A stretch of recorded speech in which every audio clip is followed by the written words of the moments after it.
Everyone जय जगन्नाथ समस्त को आज रज स्पेशल पोड़पिठा बनवा। तो रज पर्व तो पोड़पिठा बिना पूरा अधूरा। आज आपण मानक सह शेयर करी ओडिशार पारंपरिक शैली रे चाउल जंता पोड़पिठा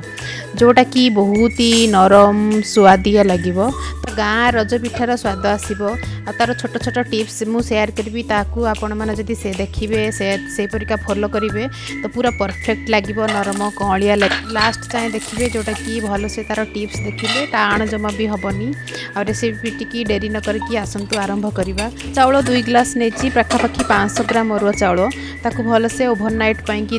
बतरे देवा धोईकी भल से 2-3 थर ताकू धोईदेला देखूँ केते सुंदर पूरा बढ़िया से बतरिकी अच्छी। तापर फास्ट टाइम कौन करवा ना ड्राई फ्रूट्स भल से घीओ भाजी दबा कि काजू किशमिश ताकू भाजी देला तापर देखो ये मु ग्राइंडिंग पाई चाउल नहीं चाउल से नड़िया कटा से पकईदे तापर टी गोलमरीच 2-4-5टा गोलमरीच देकी भल से ग्राइंडिंग करदे आ सौंफ टी भी जी आपन को फ्लेवर दरकार सौंफ्र फ्लेवर भी बढ़िया लगे 1 चम्मच सौंफ फ्लेवर देकी ग्राइंडिंग करने। कड़ई रे पानी आम चाउल 2 ग्लास नहीं 4 ग्लास पानी डबल पानी देले पूरा एकदम स्वादिया हम। तो डबल पानी की ऑलरेडी मु 1 कप देती तो ये 3 कप देती पानी आ तेजपत्र लुण ये अदा टे छेचिकी पकईदे गोलमरीच गुंड गुड़ जी चाउल से गोड़ तार जी गुड़ देदेवे भल से फुटीज मुझे एक्चुअली वीडियोटा मोर मन पड़लानी तो देन नड़िया और ड्राई फ्रूट्स आपण मैंने यही टाइम रे ही नड़िया ड्राई फ्रूट्स अदा सब देकी फुल से फुटे देवे फुटीगला यार बैटरटा तापर चाउल को जो मिक्सचर ग्राइंडिंग करके रखिथे धीरे धीरे स्लो फ्लेम रे एकदम धीरे धीरे धीरे धीरे ड्राई पकईकी चलेबे। तापरे देखु धीरे धीरे जंतुणी भी हवा स्टार्ट हो चले जमा भी चलवा बंद करें चलेबा। तो धीरे धीरे धीरे धीरे से ऑलरेडी माने पूरा तार जंतुणी स्टार्ट हो बनवा तापर ये गला आपण मैंने कौन करेंगे ना मु तो ये शालपत्र मो पाखे शालपत्र थी भल शालपत्र ये ना आमर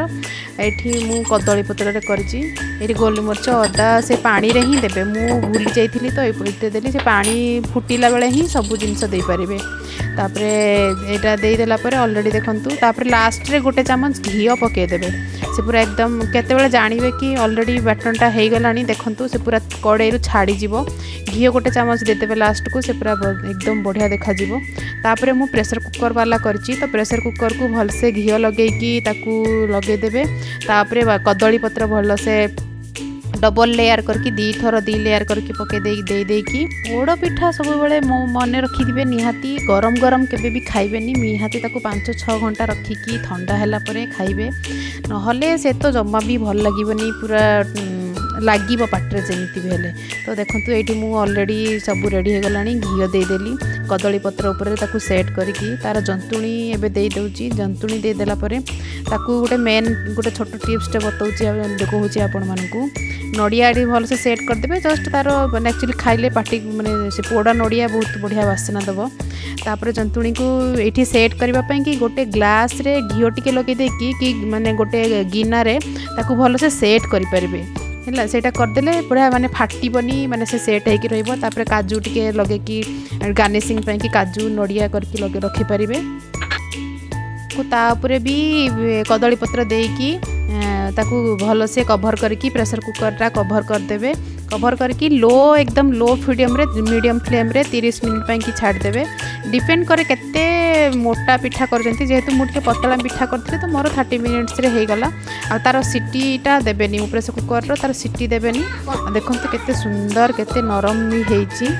पिठा। तो आमर मो झील को मो पतिदेव को बहुत भल लगे आपण मैंने भी एमती बनातु रज स्पेशल पिठा बनैकी एंजॉय करंतु निहाती समस्त को भल लगे निहाती लाइक शेयर एंड सब्सक्राइब करेंगे। थैंक यू जय जगन्नाथ।